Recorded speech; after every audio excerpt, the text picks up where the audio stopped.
Yes, bakunze Open Mic. My name is Patrick. Summer O'clock. Igihe niki cha summer. Summer itangura mu kwezi kwa kangahe? Cyo ni kibazo ca mbere, ihera mu kwezi kwa kangahe? Chunyishura muri commentaire hasi.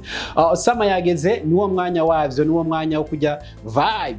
Nkuko usanzwe bimeze, abana bari muri vacances, aba diaspora baje, eske kuri wewe uriteguye n'akanoti? Bimeze neza cyane mu mfuko kugira ngo twiryohere, bimeze neza cyane. So turi muri studio shasha ya Open Mic, mutwitege cyane ku biganiro byinshi cyane n'amalive ameze neza cyane. So ni Summer, haba hari ibiteramo byinshi bitatu cyane bine ku munsi, abantu barabimenyereye, ariko byose bigakorwa kandi byose bikaronka abantu benshi cyane. Reka nabashimira bakunze Open Mic, mutube hafi akezanet kugira ngo tuze turabahereza ibintu biri kuri vibe, ibiteramo, ibiganiro biryoshe, inkuru zitwenza, eka nizibabaje, hamwe n'icyo bita content.